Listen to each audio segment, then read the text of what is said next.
Olá, senhoras e senhores, tudo bem com vocês? Aqui estamos para gravar a nossa primeira aula de exercícios para a Secretaria de Educação do Distrito Federal. Que maravilha, não é?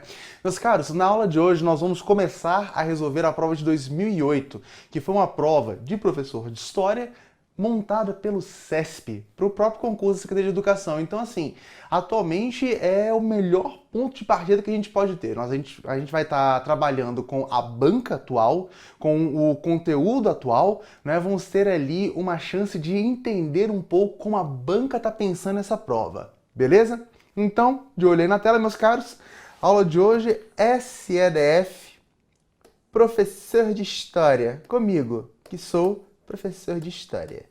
Né? Você também é, bem da verdade, você está assistindo essa aula, né? Você só não é ainda da Secretaria de Educação, mas depois dessas aulas você vai ser, né? Essa vaga é sua. E positividade! Vamos lá, meus caros. Vamos resolver aqui então SEDF, prova de 2008, como eu havia dito antes, do CESP. A gente está aqui fazendo o quê? Conhecendo o nosso inimigo. Ai, Daniel, a prova não é minha inimiga. Ela tá te ajudando? Não. Então ela é sua inimiga. Ai, grosso. Mas eu estudei, tá? Não, que bom que você estudou. E além de estudar o conteúdo, você tem que estudar a prova. Então vamos lá. Ai, que cara desorganizado, não tem nem número de questão e tal. Cara, e aqui vem o lance do conhecer o inimigo e de conhecer a prova. Fazendo a prova da SEDF, você provavelmente, né, aqui do DF, aqui de Brasília, já fez prova pra caramba do CESP. Então pra você eu tô chovendo no molhado. Mas pra quem não é, quem tá vindo de fora, né, tentando a vida aqui, as provas do CESP, elas normalmente têm um grande texto motivador e depois uma penca de questão para você julgar se estão certas ou estão erradas. A prova de História começou na questão 51, tô seguindo inclusive aqui a numeração dela. Mas temos aqui o textinho motivador primeiro, vamos dar uma lida nele e ver que ele pode ajudar a gente. O português veio ao Brasil em 1500, em expedição a caminho da Índia. Nos 3 primeiros decênios do século XVI, o Brasil esteve ao lado, embora não de fora das preocupações do colonizador.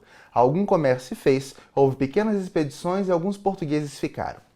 Em 1530 veio a primeira expedição importante sob o comando de Martim Afonso de Souza. Sugeriu-se ao rei o estabelecimento do sistema de capitanias. O donatário deveria investir capital, poderia fazer a doação de terras, teria de defendê-las contra o índio ou estrangeiro, recebendo em troca suas rendas, fora os direitos da coroa. Ante o malogro da descentralização, o português mudou o sentido da colonização e estabeleceu, em 1548, o governo geral. Antes de continuar, antes de mudar aqui o slide, né, note aqui que já no texto, o CESP já está dando pra gente uma porrada de base boa pra gente trabalhar em sala de aula. Né? Tudo aquilo que a gente sempre tenta reforçar com o aluno, ele de cara, ele tá aqui respeitando você e dizendo: eu sei que você é um professor de história.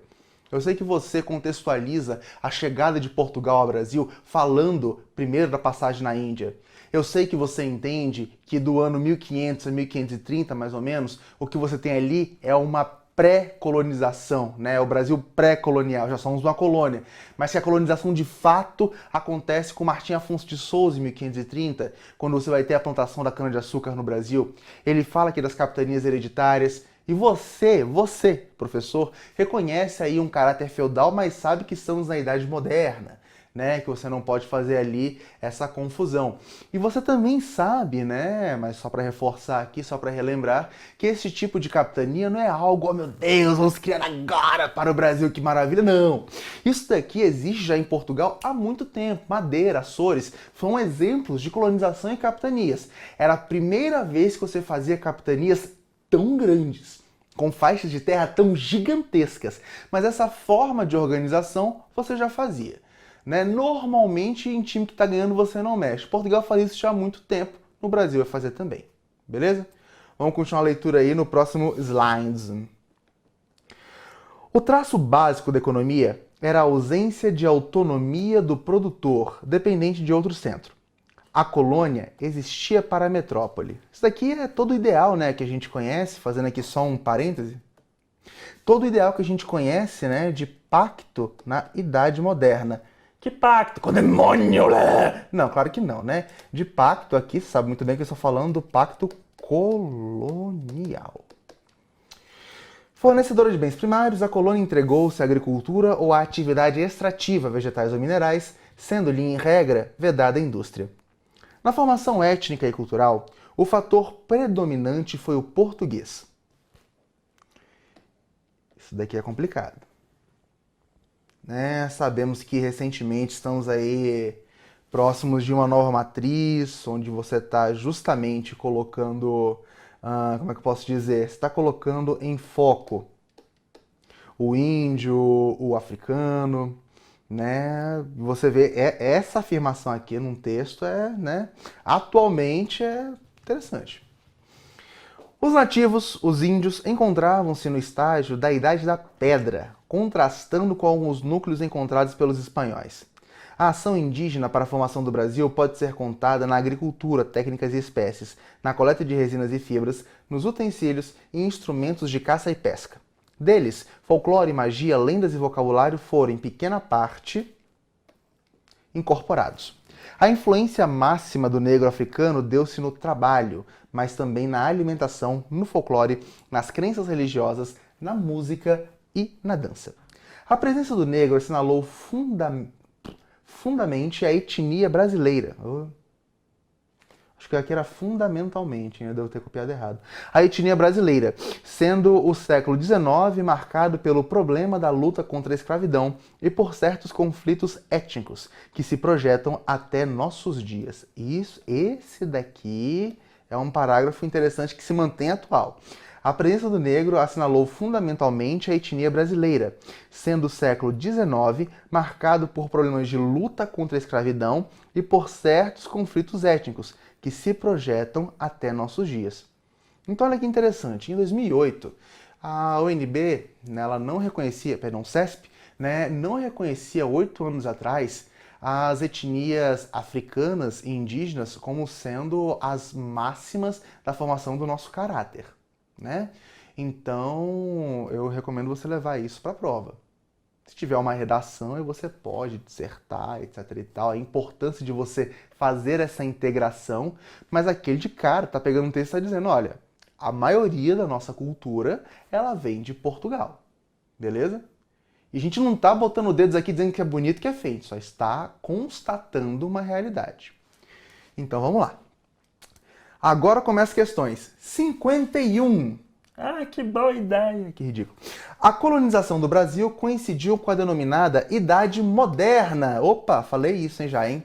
Destacada na Europa pelas práticas absolutistas, pelas políticas absolutistas e econômicas mercantilistas. Cara, questãozinha sem nenhum estresse. Certo ou errada? Certíssima. Isso daqui é o que a gente coloca na introdução da aula de Idade Moderna, né? Ah, Idade Moderna, política, economia, né? Que você dá aí aqueles pequenos conceitos, que você deixa o conceito lá porque eles são importantes, para depois você poder desfiar a história, pegar personalidades e tal, fazer o trabalho que a gente gosta de verdade, né? Que é bacana. Mas você primeiro tem que dar ali o conceito. E o conceito básico de Idade Moderna é só... o Brasil estava ali, né? Descoberto, se deu na Idade Moderna, onde você tinha a política absolutista, né, com a imagem do rei forte, né, e a economia mercantilista, marcada ali, entre outros, pela balança comercial favorável, marcado ali pela, como é que eu posso dizer, pelo protecionismo, né, pelo metalismo, pela junção de metais, tudo isso. Beleza? Questão mole, você tira de letra essa. Vamos para a próxima. 52. Infere-se do texto que a chegada dos portugueses ao Brasil inseria-se no projeto comumente chamado de comércio oriental, fortemente assentado nas especiarias de larga aceitação no mercado europeu. E aqui, meus caros, vamos lembrar das nossas aulas de física no colégio. Ai, professor, eu odiava física, por isso que eu fiz história. Vamos lá. Lembre que você viu já na sua faculdade que o conhecimento ele é uno, né? Uno mais 4. Não é que o conhecimento ele é uno. O que acontece? Você tem aqui o conceito de Ocidente e o conceito de Oriente. Isso foi em geografia, não foi em física, não. Pois é, mas física te ensinou referencial. referencial. Beleza? Por exemplo, olha para mim. Neste momento, ó, vou revelar aqui, eu estou com o celular aqui, ó. Esse celular aqui, ele está à minha direita. É o meu celular, tá? Qual o número? 6, iPhone 6. E agora ele vai estar à minha esquerda. O celular mudou de posição? Não, o celular está no mesmo lugar.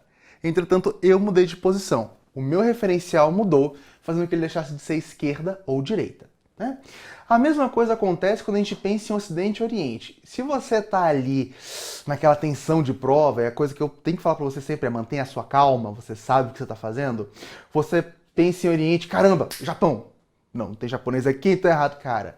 Oriente, né, quando você pensa no mundo, é o que está à direita de Greenwich. Olha aqui para a tela. Ocidente é o que está à esquerda, Oriente é o que está à direita. Assim sendo, você tem parte, por exemplo, da Rússia, que está no Ocidente, parte está no Oriente, né? Você tem parte aqui da África, que está no Ocidente, que está no Oriente, beleza? Isso quando você pega ali o meridiano de Greenwich, beleza? E digo mais, se você pegar outros referenciais, por exemplo, o Brasil, esse aqui é o Brasil, considere. Considere muito, né? Vê se que desenho não é meu forte. Se você pega e traça uma linha imaginária aqui, você tem aqui o Oriente brasileiro e aqui o Ocidente brasileiro. O Oriente brasileiro, você tem aqui Fortaleza, por exemplo, né? Você vai em Fortaleza, você vê lá o cearense nipônico? Não, né? O que você tem lá são os nossos amigos cearenses normais, é ótimo, né? Como se ser japonês fosse anormal. Os nossos amigos cearenses, né? Padrão. Aqui no Ocidente você tem aqui o Acre, né? Ou seja, não tem nada. Então você tem aqui, ó, dentro do próprio Brasil, a ideia de Ocidente e Oriente. Se você pegar o DF, onde estamos, né? Tchan, ó que beleza o aviãozinho aqui. Você traça aqui uma linha imaginária na rodoviária, pá! Você tem aqui que a asa norte, ela tá no Oriente e a asa sul tá no Ocidente. E eu vou te dizer, cara, a asa norte não é um bairro japonês, né? Então, tendo isso em vista, lembre que o comércio oriental, ele tá falando aqui das Índias, né? Onde você ia lá para comprar especiarias. Infere-se do texto, então, que a chegada dos portugueses ao Brasil inseriu-se no projeto maior, comumente chamado de comércio oriental, fortemente assentado nas especiarias de larga aceitação no mercado europeu. Certíssimo. Como a gente não tem muito tempo, eu não vou entrar no porquê que a gente está indo atrás de especiaria, não, tá? Até porque você sabe. 53. A expedição de Martim Afonso de Souza marcou, a rigor, o efetivo início da colonização portuguesa no Brasil. E aqui vamos para a aula de português. Ô animal, não, só responde as questões. Cara, eu posso virar para você e só ficar falando certo, errado. Que isso você faz pegando a própria prova. O que acontece? Vamos lá.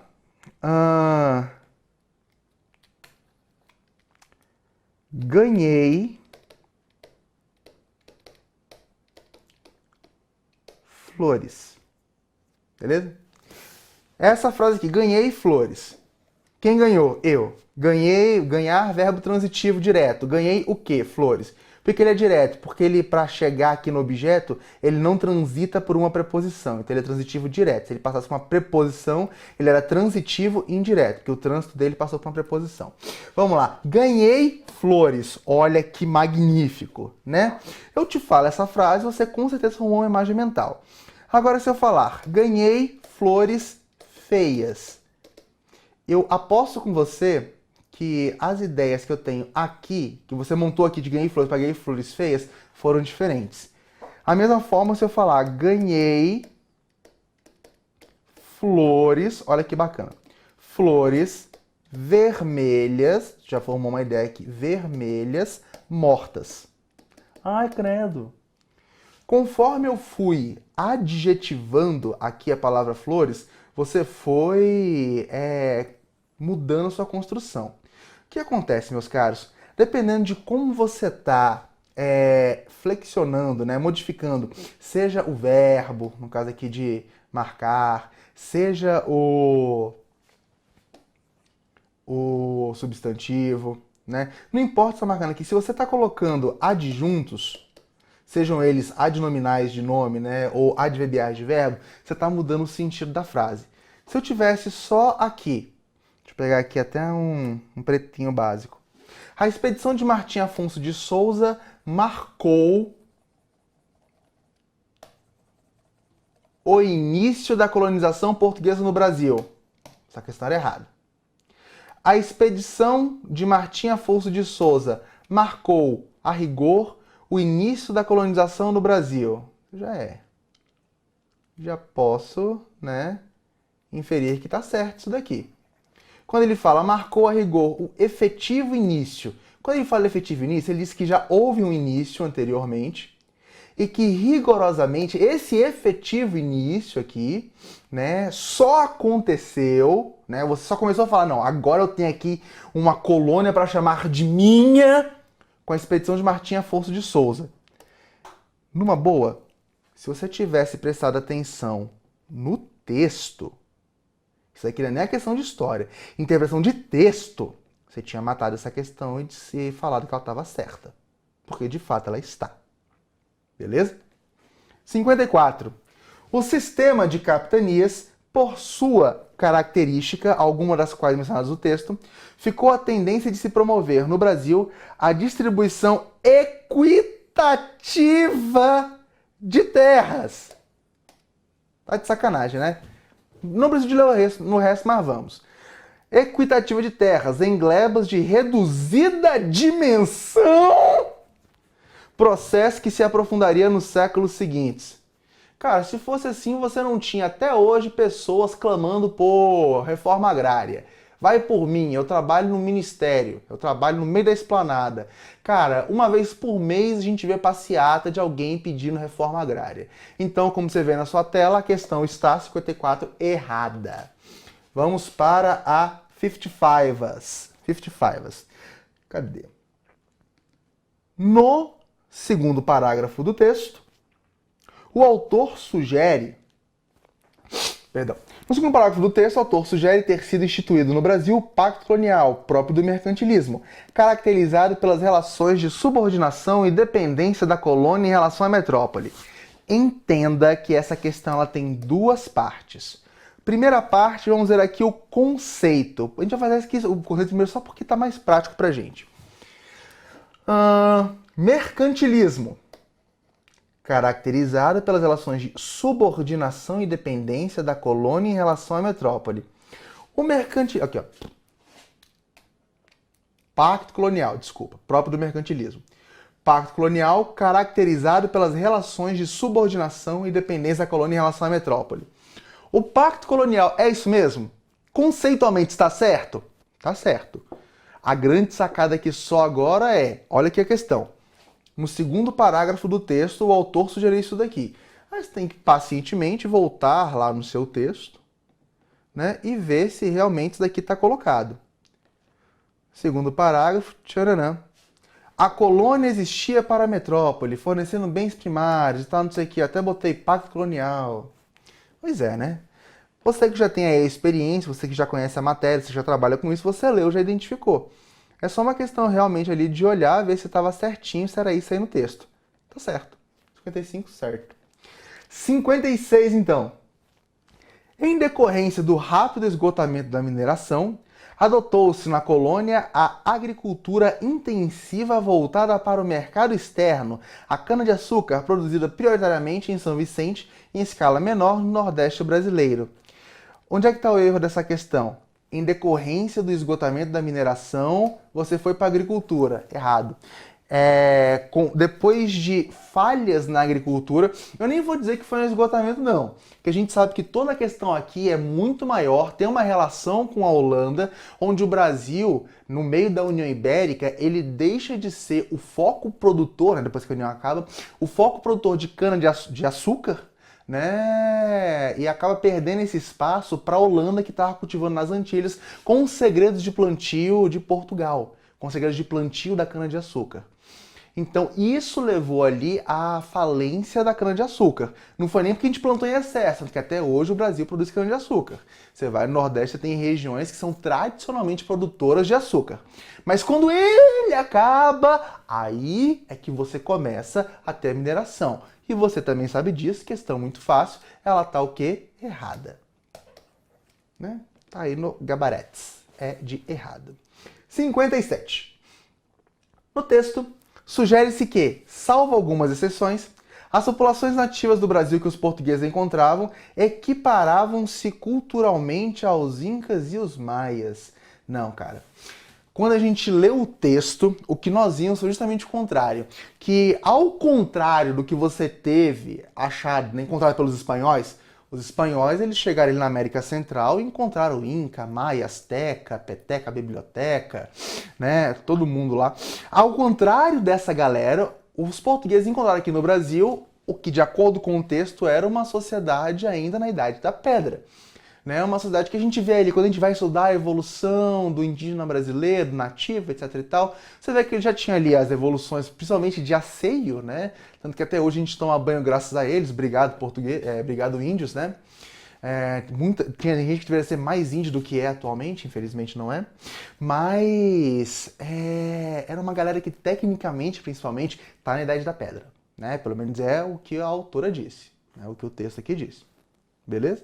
E aqui o que está dizendo a questão é que não, olha, estava equiparado, pau a pau, Inca e Azteca. Cara, pega uma cidade azteca, joga lá a organização deles, né? Vai ver a cultura deles. Quando eu falo cultura, é cultura de alimentos mesmo. Vai ver a plantação, como é que eles montavam, vai ver a estrutura de divindade, vai ver a estrutura política. Você vê que eles estão ali muito mais preocupados com muito mais coisas do que estava o nativo brasileiro. Ah, por quê? Não sei, não estava lá para perguntar para eles. Beleza? Então a questão aqui 57, ela está errada. 58. O emprego de mão de obra escrava africana foi preponderante ao longo do regime colonial. E sua abolição formal somente se deu no ocaso do regime monárquico, em fins do século XIX. Exato, com a chamada Lei Áurea, né? Aqui em 1888, um ano antes da proclamação da República, na época em que governava Dom Pedro II, a missão. Né? Você sabe disso, isso aqui tá certo, texto simplíssimo. Você vê que ele tá cobrando aqui, ele tá querendo construir a sua autoestima, cara, porque até agora a gente não teve nenhum desafio. 59. Infere-se do texto que a Lei Áurea por si só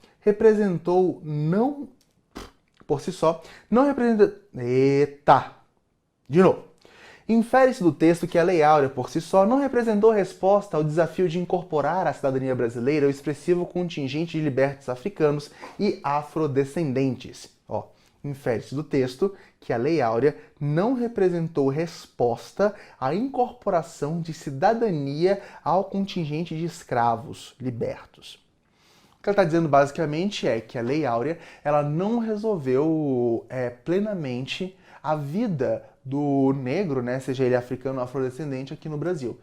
Você deu ali o ato de liberdade, mas você não garantiu direitos plenos. E mais do que isso, né, uma simples letra escrita pode ser uma letra morta, se ela não tiver quem ajude a fazer ali o seu cumprimento, o seu dever.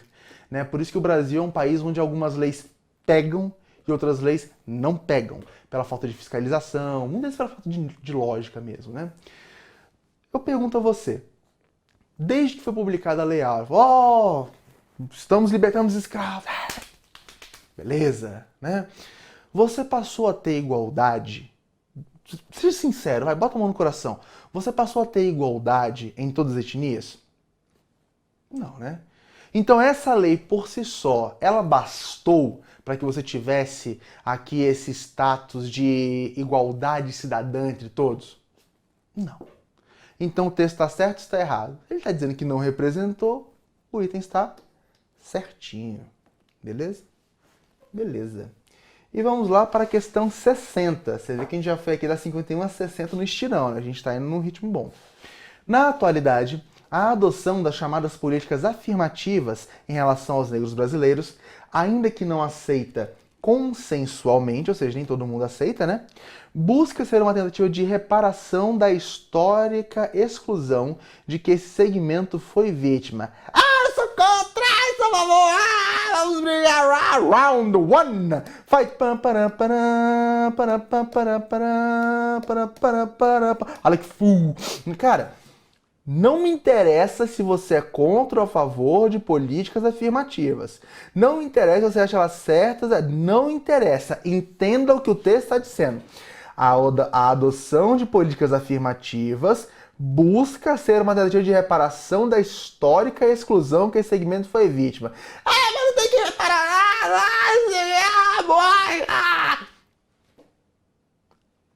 Calma teu pâncreas aí, tá? Para de expelir sangue para. Essas políticas, elas buscam reparação histórica? As políticas? Sim. Mas não é pra ninguém! Você... Não me interessa. O ato de políticas em relação aos negros tem este fim que ele pretende, que ele colocou no texto? Tem. Certo. Não importa se você é contra ou a favor de uma situação. Você está fazendo aqui uma análise objetiva, tá? Então deixa todos os seus conceitos, preconceitos e pós-conceitos de lado e faz a prova certa para você passar. Beleza? Beleza. Vamos lá então, questão 60 aqui, certinho. 61. Pelo destaque dado ao texto, a preponderância portuguesa na formação étnico-cultural brasileira, conclui-se que o autor desconsidera o fato de o idioma falado no país resultar de influências maiores dos indígenas e dos africanos. Cara, não, errado. E aqui, mais uma vez, interpretação de texto. Ah, não precisa fazer botar isso tudo, eu vou. É bom que você vai olhando assim, caraca, é mesmo, ó, quanta coisa a gente já fez, até parece que eu fiz muita coisa. Na formação étnica e cultural, o fator predominante é o português. Beleza. Tchan. Deixa eu achar aqui. Ó. A ação indígena para a formação do Brasil pode ser contada na agricultura, na coleta de resina, utensílios, caça e pesca, deles folclore, magia, lendas e vocabulário foram em pequena parte incorporados. A influência máxima do negro africano deu no trabalho, mas também na alimentação, no folclore, nas crenças, na música e na dança. A presença do negro assinalou fundamentalmente a etnia brasileira. Ó, a presença do negro assinalou fundamentalmente a etnia brasileira. Falou, cara, assim, teve mega importância. Tá dizendo que teve mega importância. E aqui a questão, nossa amiga. Chururu. Tá. Pelo destaque dado do texto, a preponderância portuguesa na formação cultural conclui-se que o autor desconsidera o fato de o idioma falado no país resultar de influências maiores dos indígenas e dos africanos. Ele desconsiderou o fato de ter influência dessa galera? Não. Por isso que o item tá o quê? Errado. Essa foi a questão mais difícil que a gente viu até agora. Você vê que ela foi uma questão fácil. Agora vamos começar, né, a brincar mais legal. Novo texto. A política dos governadores caracterizou a vida política da Primeira República e teve vigência no período que se estendeu de 1898 até a Revolução de 1930. Sua ideia central era o compromisso. As oligarquias estavam continuamente em conflito pelo controle do poder, disputas que se manifestavam especialmente nos momentos de eleição. A ausência do voto secreto e de uma justiça eleitoral favorecia inúmeras formas de fraude. Eram as chamadas eleições a bico de pena, em que o resultado final não espelhava os votos dos eleitores, mas os interesses de quem tinha na mão a pena e o tinteiro para escrever as atas eleitorais. Tendo o texto acima como referência inicial e julgando o processo histórico brasileiro, nas décadas iniciais do regime republicano, julgue os itens subsequentes. Vamos lá. 62. As oligarquias mencionadas no texto eram os grupos políticos que dominavam os estados da Federação Brasileira na Primeira República. Certo! Estamos falando aqui de São Paulo e Minas Gerais. São Paulo, que tem aqui na economia seu forte, graças ao café, e Minas, que tinha aqui o maior curral eleitoral. Ai, leite! O leite é só alusão a Minas ser a produtora de leite, mas o leite não tinha a mesma importância econômica que o café não, tá? Aqui é porque era muito mais fácil fraudar a eleição tendo a maioria dos votos. Então tá certa a questão. 63. Apesar das fraudes eleitorais, tinha fraudinha, era comum a alternância do poder na Primeira República. Sim, uma hora subia um paulista, outra hora subia um mineiro no poder. E não raro, candidatos oposicionistas à presidência venciam os concorrentes indicados pela situação. Não mesmo. Era um acordo muito bem estruturado, um acordo alucinado, um acordo que dava brigas para caramba, mas que funcionava. Então, assim, você sabe que vai subir um paulista, sabe que vai subir um mineiro, e se subir coisa diferente, bom, não queira estar lá perto para ver. 64.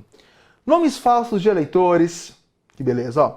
Votos de defuntos, soma de votos favorecidos dos chefes locais e atos eleitorais fraudados, compunham, entre outros aspectos, o cenário das eleições brasileiras na Primeira República. Cara, certo, e aqui ainda tem muita coisa legal pra você levar em sala de aula, né? Você fala, isso aqui é molecada, caraca, voto de fundo. Aí tu faz, imagina que legal. Você tá lá, indo pra votar, e de repente lá atrás de você, previously in AMC's The Walking Dead, né?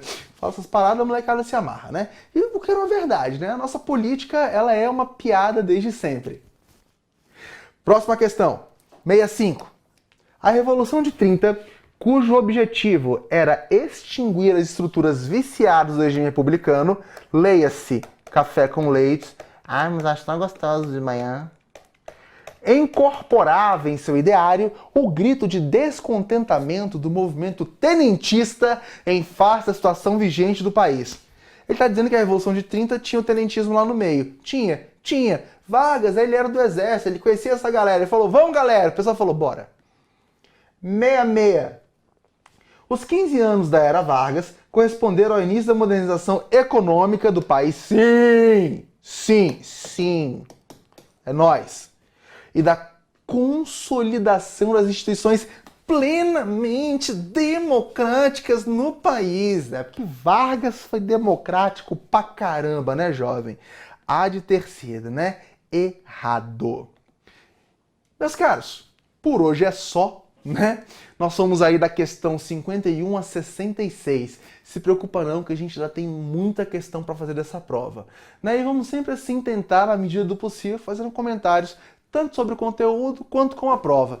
Eu confesso a vocês que eu acho difícil comentar conteúdo. Por quê? Porque eu estou dando aula para pessoas extremamente capacitadas que estão só ali relembrando algum tópico, algum parágrafo, né? Minha função aqui, eu creio que seja muito mais fazer análise objetiva da prova, não do conteúdo.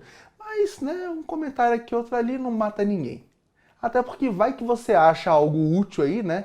Dessas pitangas que eu choro aqui, e você acaba usando também à vontade, cara. Né? Seja livre, seja feliz e tá bom, né? Próxima aula a gente continua. Beijos e abraços. Até!